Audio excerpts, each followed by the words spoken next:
So this is where things start to actually come together and become something that you can actually recognize as progress towards assembly. And so I made sure I didn't lose any of my templates, made sure I still had those available in case I needed to cut pieces. And here's my giant bale of pieces. Now, right now I'm trying to figure out how do I want to texture this. And this would be like the first time I've textured an individual piece like this. So I grabbed something that was a found object I found and said, okay, let's try this. Let's see how this looks.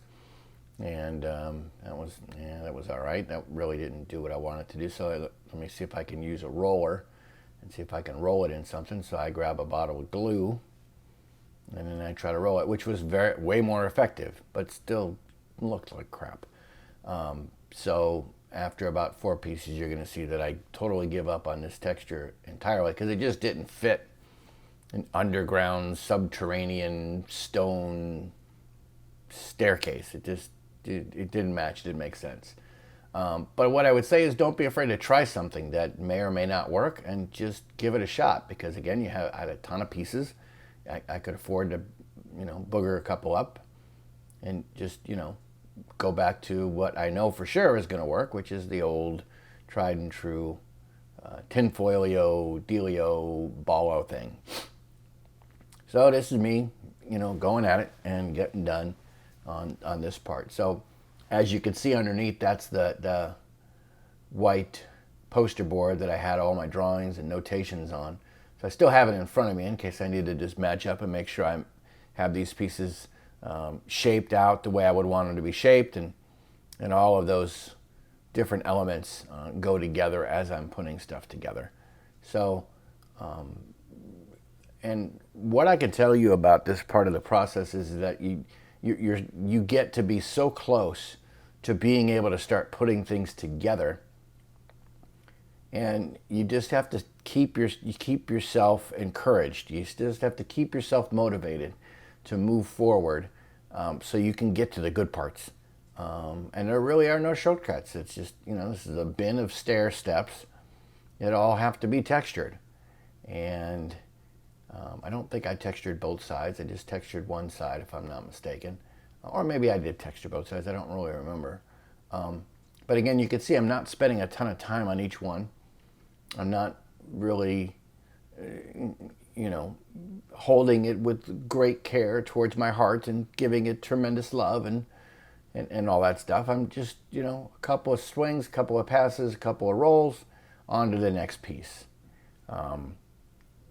This is that part of the deal that you have to really keep in mind, that, the only way to eat an elephant is one bite at a time. And so you have to get to work and you have to get started.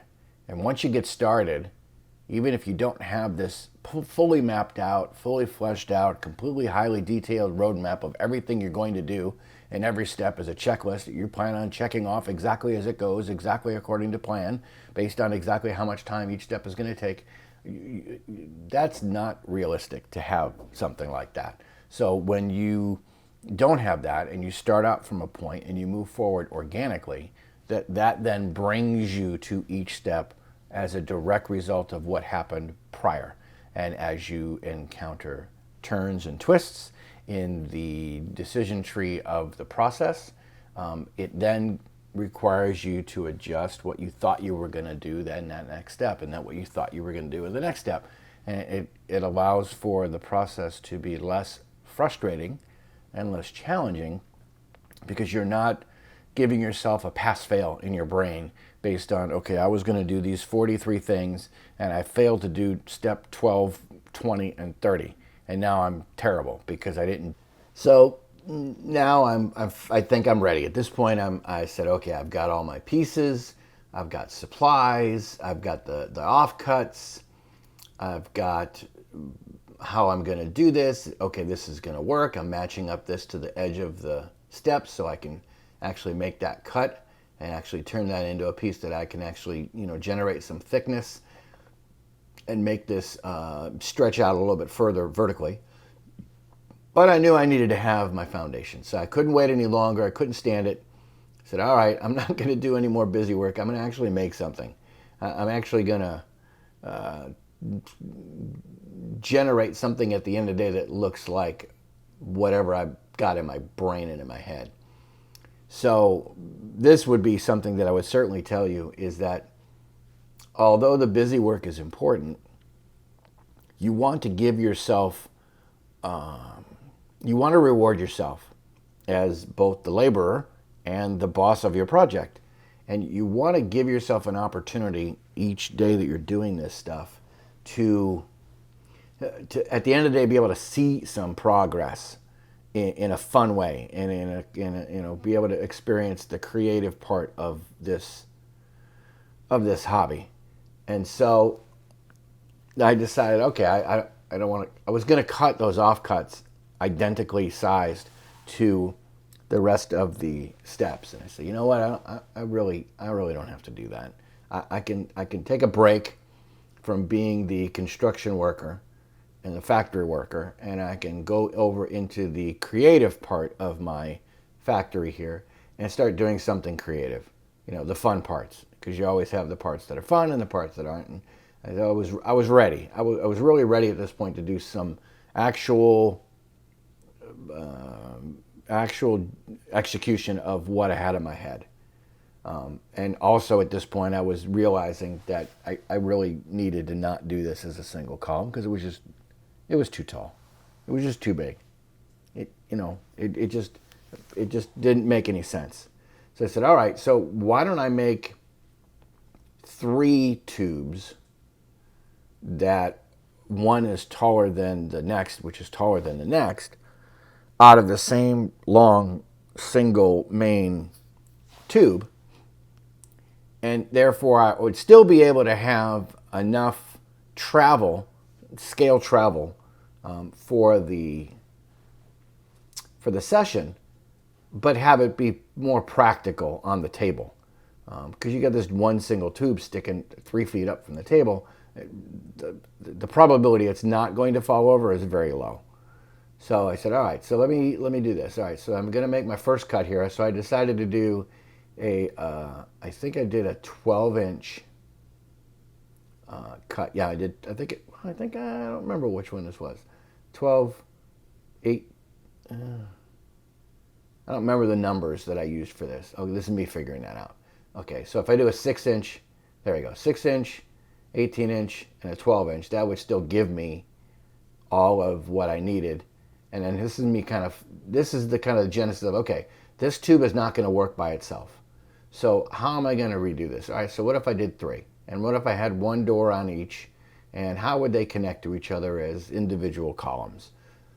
So this is and again, it's on the same poster board that I'm putting everything else on, so it's all together. The whole evolution of this is all kind of on display, all together. And so I'm thinking, all right, this might work. I could do a couple of twists here, and I can have it twist around here, and I can have the steps come this way, and then I can do that. So that looks like that'll work. So, all right, so now looks like I've already made that first cut, the 6-inch, and if I'm not mistaken, I then decided, all right, I'm going to take that 6-inch, and I'm going to cut it in half, and so I'm going to do a 3 and a 3, and that'll be my first part of this project. Will be the lowest or smallest tower.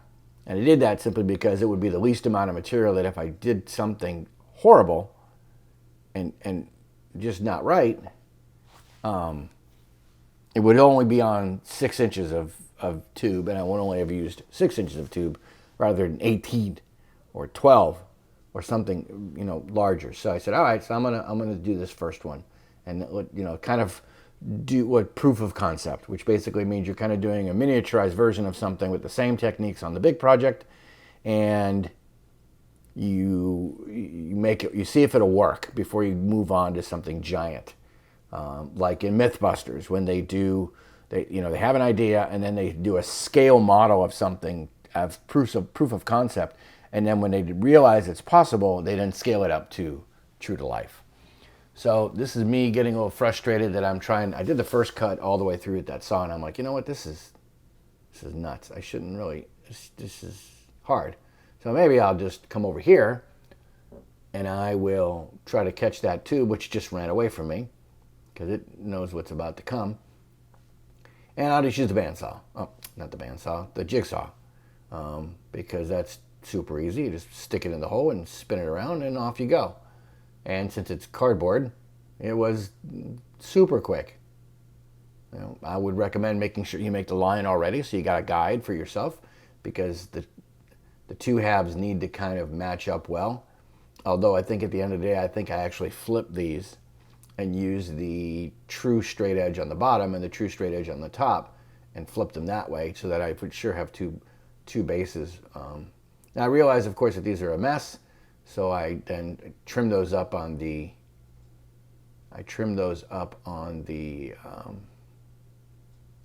my sander, my circle sander, to get those burr marks and those irregularities off of there, which was super easy to do. It didn't require any real major effort at all to make that happen.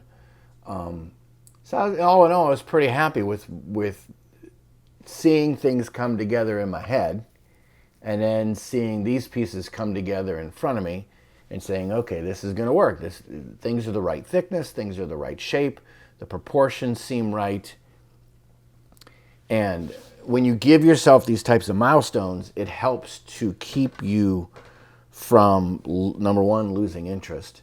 And it also helps to keep you moving along in the process. All right, if I get this part done, then I know that I can get the next part done. If I get this part done, then I know I can get the next part done.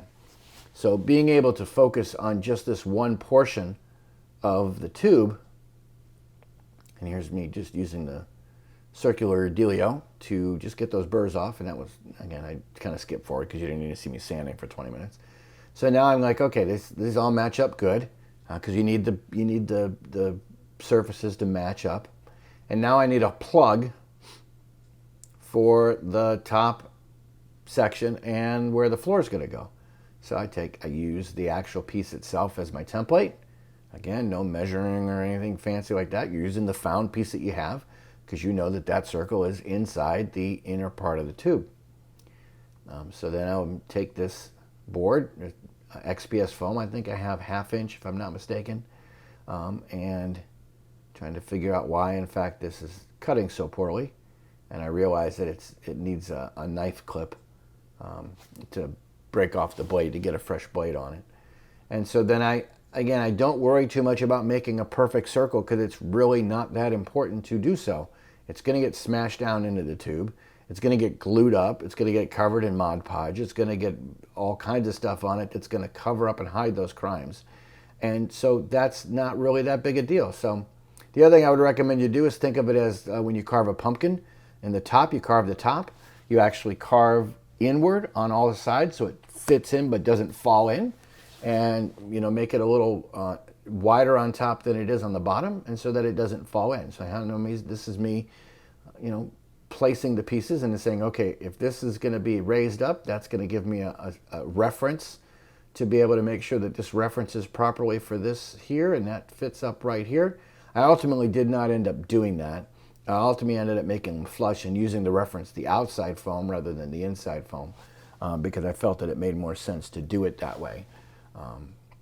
So now I am preparing to glue these guys up and make sure that everything's right.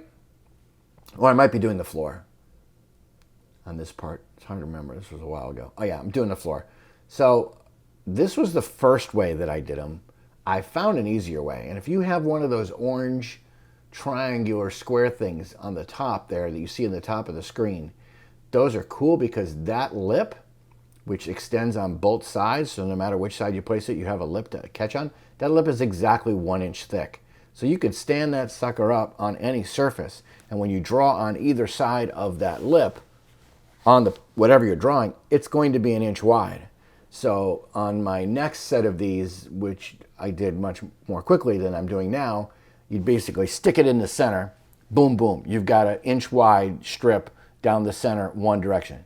You turn it 90 degrees, You center it on that crosshair of that original drawn lines. Boom, boom, you got the next 4. And then really you just have one on either side. So in the time that it took me to do all of what I'm doing now, which is just one of them with a ruler and making sure it's straight and all that stuff, I did the next set.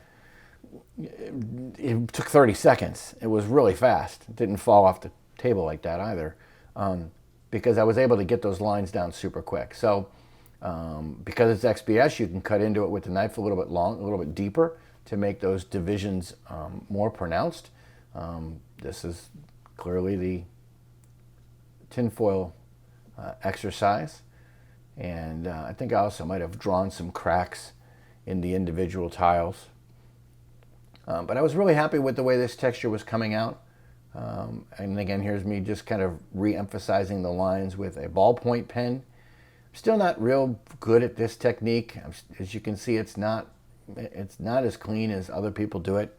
And I don't know if I'm doing it wrong, or if it's drawn across the grain, it's never going to be right, or I don't know. And this is me drawing in some cracks on the tiles with the pen.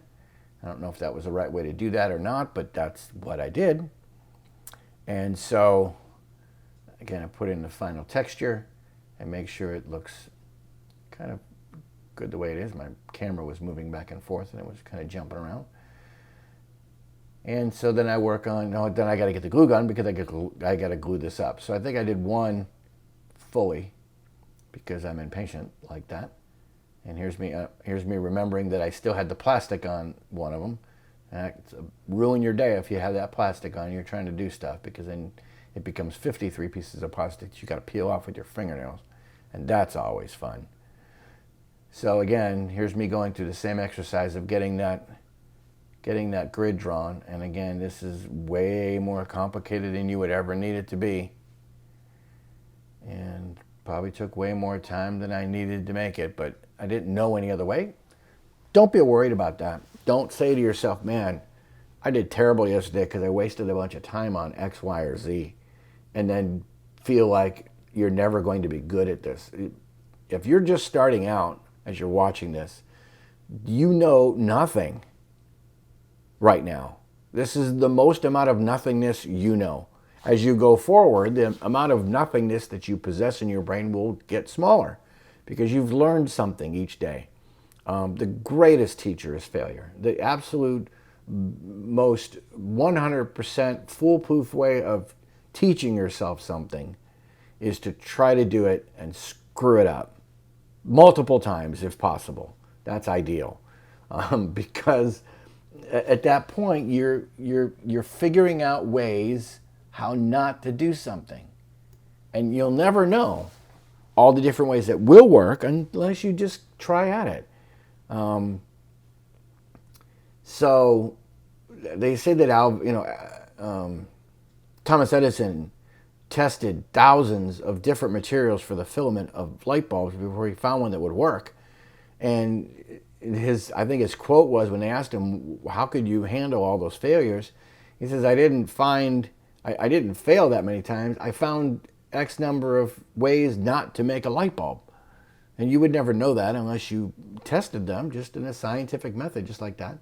And that gives you the ability to know what does and doesn't work. Because, again, me doing this with the ruler, is it working? Well, I guess it's making it flat. It's sticking to the ruler. Is there an easier way? Could I have flipped it over and pushed it down from the top? Yeah, that probably would have been smarter and taken about 3 seconds to do, and not allowed the foam core to go past the edge of the cardboard because it's upside down. So, yeah, again, this is the most important thing I can tell you is I know nothing. I've been doing this for about a month. This is my second project and my first real terrain project that I felt pretty confident I could continue to go through each step. The first one, which I kind of stopped on, which was the Empty Fish Tavern, I'm at a stopping point in that because I'm not sure how to do windows. And I don't want to keep going and make bad windows and do poorly with the construction and have it turn out bad, because so far it looks great. So this is where I just want to make sure I don't make this next thing ruin all this work. So this is me putting in the 2 plugs on the first tower, the top one, and then the intermediate one that's going to actually then allow me to lift up the top part and then have them play on the inner part of the first room, or the third room, depending on how you look at it. It would be the third room because they're descending into the subterranean layer. So it would be the third room they would encounter on their transposition of street level to the dark, deep abyss. So this is me doing the patented, tried and true ruler technique, which didn't work the first time. And it's not working now either. But that's okay. So now I have 2 plugs. I have this, I have that. I said, all right, so I think I need to line this up and figure out where this goes with where, and figure out where it should have lined up in the first place. And I used that reference of that, and I had to burn myself with the glue gun. And here's me having to clean my workspace because it makes me nuts when I don't have a clean workspace and I feel like I'm getting into a mess, which is true. If you don't take time to keep yourself organized, you'll never be organized. So now I'm like, all right, so I think now I'm ready to try something new. I think I want to put this sheet on here. Okay, so now I've got my giant sheet. Remember this? My giant sheet of bricks. And okay, so I got that. I got my tube. So let's take this one piece. Let's roll this out and see how thick it needs to be. So I got to go on there and I got to measure. All right, so I'm measuring. So now this was my idea. Again, it was an idea because I'd not done it before. I don't want a vertical seam. I don't want this to wrap around and be one straight line up and down the whole thing. So I say, okay, why don't I use the pattern of the bricks to interlock the bricks on the 2 leaved pieces as kind of a dovetail joint between the ends of the foam and have it match up with each other. And that would offset and make that not some unnatural looking vertical line in this giant column of bricks. So here's me cutting out, and I simplify this later on. I don't do every single brick like this, like a sawtooth. But again, in my mind, this was going to work perfect. In my mind, this was going to be it was going to be perfect. So I said, okay, I know it needs to be this big, so I cut it this big. I go ahead and what's nice is you use the line that you've already made on the bricks, so you know that's going to be right. And then you just test it out. You say, okay, so now I got overlap. Here's my overlap. Sorry, I'm a little off camera. So here's my overlap. So now I need to transfer that pattern from the top one. Stop moving the camera, Nick. From the top one to the bottom. And you see that the foam is higher than the cardboard. That becomes my reference for the piece that's coming above it. So I make that a little smaller so I don't have as much mess to deal with. I say, okay, how am I going to figure this out? All right, is this going to work? All right, so let me see if maybe I can draw this. All right, so then I take a Crayola marker, which was just the closest thing I had in my hand. And I said, all right, this is what it looks like. And so now, without double checking, I'm just going to start cutting because I can't wait to see this work perfectly. So I go in here and I cut that out. And I'm like, oh, this is going to be great. It's going to be awesome. It's going to fit together and you're not going to know. And people are going to go, where are the seams? And I said, I'm not going to tell you where the seams are. You'll have to figure it out. And I can't find them. So again, everybody has to have a dream. So here I am, cutting those out. Trying not to cut my finger in the process. And there you go. And so I see that. Okay, it's not quite right. I didn't do it quite right, but all right, it's my first try. I'm going to get better. I'm always going to improve. Just a 1% improvement per day is 100% after 100 days. So that's just a couple months. So I'm like, okay, that I think that might work. All right, so now I got to glue this freaking thing onto this tube. It's like, how do I do this? Now, of course, I don't do it like this again, or after these 2 pieces. I start from the center and just glue the center and then let it roll into that, because obviously this glue is drying by the second. I also have a fan on me, so it's drying by the millisecond. It's just me not being smart with the glue gun, not understanding what I'm using and how I'm using it, because that right side looks like it's already completely dried. Brilliant. All right, quick, get it on there. Hurry up. You're making me nervous just watching this. So I get that, and then I flip that, and I flip that. Okay, so that's there. Hopefully it's not coming apart, which it probably is. All right, so now I'm smooching some little glue there. And smooching that down. And so I get one side. I really should have just done the entire first side totally down all the way to the edges, which is how I started doing it after that, so that it didn't move at all. And then I will get this to push in and push that in. And oh, I got glue on my fingers. That hurts. Ow, ow, ow. And I'm pushing it in. Ow, ow. And I'm pushing it in. And oh my goodness, it actually worked. Holy cow. An idea I had actually works. I mean, it's not bad. It's not. I'm making sure it's all glued together, and this isn't bad at all. Now, does this fit?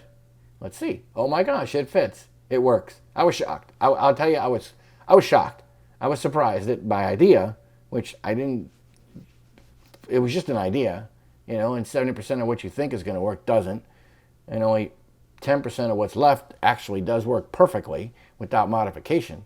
It was good. It was actually really good. And I was waiting for something to go wrong. I was actually kind of surprised because it's like, that worked. Holy smookies. All right, so now I'm drawing the reference of the top piece as the line where the foam is. So now I know that the other foam cannot go down below that line, because you want them to match up. And there's also a notch. You notice it ended up somehow randomly being a notch in there, which actually works good if you have that, because it gives you a good reference as to where one circle meets up with the other. So I said, okay, it needs to be a certain width. Is it this width? All right, that width. So then I cut that next piece, make sure, double check. Don't make a mistake. But if you do, it's okay. And so then I got my next piece. So I'm rolling along here. This is working out pretty good. So I'm like, okay, so I have to make this, double check that, make sure it matches up right. I probably should have just cut one pattern and just glued that pattern down and then worked my way around. That probably would have been easier than trying to do what I'm doing here, but hey, it's only my second time ever making a tube piece like this with foam on top of cardboard. So I do a lot of, you think, you look, you cut, you think, you look, you cut, so on and so forth. So I'm like, okay, these are bigger bricks, so that makes it a little easier. Let me double check and make sure I didn't mess up. Oh, I already messed up. I already cut the one too small. So I said, all right, why don't I do this? Why don't I see if I can do this per section, and see if I can do this per section and just cut it into. Now I knew I had to leave that notch, so that was the hard part on this one, was there was a knot. The notch was there.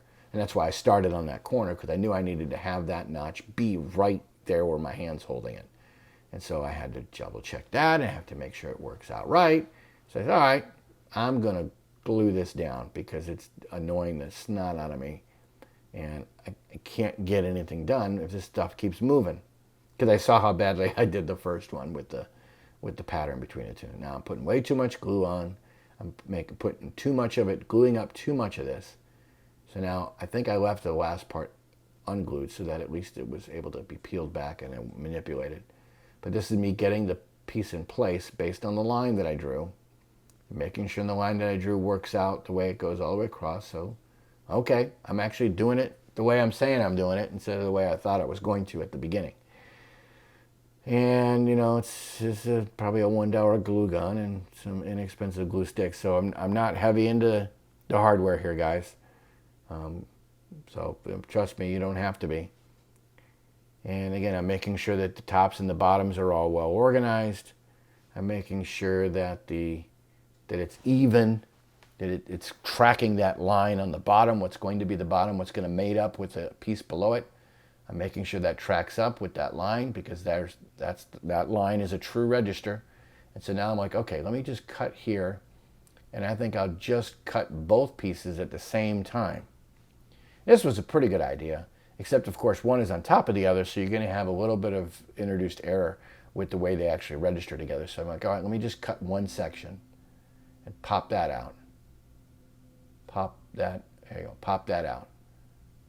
and then let me push it back down and see if that meets up. And if that meets up, I'll move on to the next piece.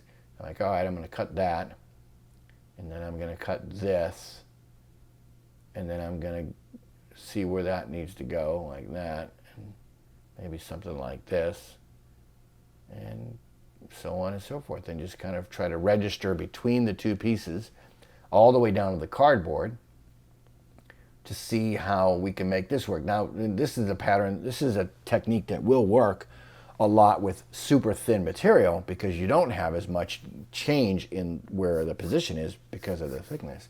Here, the thickness was an eighth of an inch. So when you go to make that pattern meet up, it's a little bit off.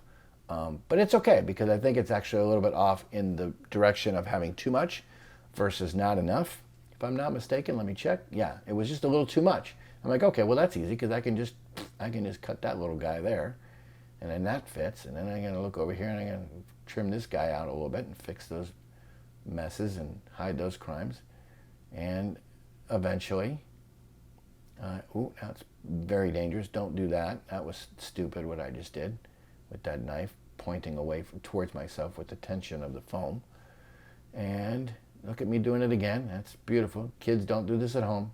But again, you see, it's got a nice, tight registration to itself to give you exactly what you would hope for, which is a seam that is much more difficult to see if you're really looking, and if you aren't looking, it's darn near invisible, especially after the Mod Podge and the stuff that goes over top.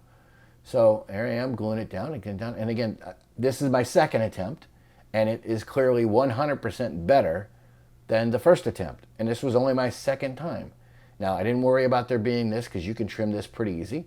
The reason this happened is because it does the same thing on the bottom, which registers to the top of the bottom section. And I'm like, okay, I missed a little bit here. I don't have any glue in here, so for some reason that happened. And again, that glue is tricky stuff. I'm still getting used to how to make that work in an effective way.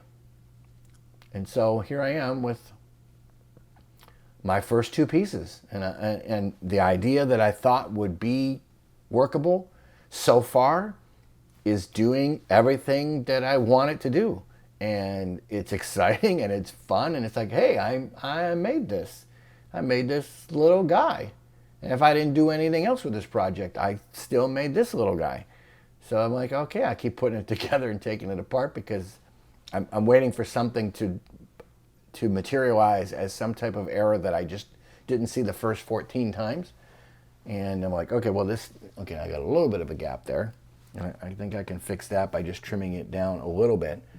So I just do a little tiny one. Actually, that's a huge piece there. Oh, I see what I did. I just kind of tried to, because I didn't do that very well. I probably should have spent more time thinking about that cut before I did it, because I got a little bit of a gap there. But I figured what I would do is I would put the doorway in that position so that would hide that gap in the seam. And that's what I think what I ended up doing is putting the doorway right next to that. And so it's good. Life is good. Life is good. That's all I can tell you. At this point, I'm like, okay, this is the part where you're like, okay, this is gonna work. This is actually gonna do what I thought it would do, and yeah, it's working. And so here I am with a tower made out of a packing. Now I'm realizing that it's not level. And I'm like, oh crap! Now what did I do wrong? Why is this not level? And so now my ADD is totally kicking in. And my OCD is kicking in. The ADD's earlier in the video. And I got to figure out why I can't get this to sit flat. And I'm not sure. And what I think I ended up doing was kind of trimming down on the sander, the bottom edge of the top half, because there was some irregularities in that circumference where some pieces were higher than others. And so I said, all right, let me try to level that out and get it together. And it actually came together better. And it kind of hid that horizontal look. That's, for something that I didn't know for sure was going to exist properly, that's pretty darn good for my first try. And again, my hope is that you have this type of success the first time you try something outside of what you might have saw or learned on another person's video, and you said, oh, let me do it a different way. All right, so now this is me getting totally overexcited about this whole project and saying, okay, let me see if I can get some more work done on this before I stop for the night, because I really want to see even more. So how am I going to make, okay, I know the door has to go here somewhere. I know that's going to go there, and then I'm going to put that guy there. I said, all right, if I make it a little bit lower, I can put one extra piece before I split the pieces, and that way this gives it more strength, and this gives it a little more rigidity in the corner. And so, okay, I'm going to put that there. That works out good. Okay, so that's that. And I'm going to put that, again, I'm trying to hide that seam with the biggest piece I can so that it is even less visible to the naked eye. And this is me saying, okay, I can put another piece there to match up with that. Now I'm thinking that I'm doing the intermediate little strips in between the two things, and I'm like, okay, well, maybe I don't need to do that. I can just glue it together and do that. And I can do it that way. And that gives me 3 pieces on the lower half. And it gives me even more strength to keep it from breaking off is what I'm trying to do, is just to keep it from breaking off. So if I put enough of it on that corner and I put enough of it on the bottom half, then that will make it more because the players are going to be putting miniatures on that part right next to the door. So you want to have enough there, actually there, to be able to have it strong enough. So I said, all right, let me take this other scrap piece from the circle and let me turn that into kind of a, I don't know, what you call that? A wood support beam step support sticking out of the side of the yeah. So I said, okay, so that's a support. So let me do that. Let me take that triangle offcut and let me cut that little end off, and I have kind of like a timber now with an end grain and side and a bottom and a top, and it's kind of cut off like it's rough hewn and came from a ship maybe, because this is a shipping town, and so maybe they salvaged ships and such, and maybe I can make this work. So again, this is where things out of your box of offcuts become super important to the process and not slow you down, and you're rolling and you're coming up with ideas and you're grabbing a piece and you got 100 of these because you got a bunch of offcuts, and you can really make this work. So in the next video, you're going to start seeing these pieces go on the tubes. You're going to see the big tube already put together, or maybe close to being put together, and you're going to start seeing the actual creation of the staircase. So that's super exciting. So I'm really looking forward to showing you the next video and showing you exactly how this is all starting to really come together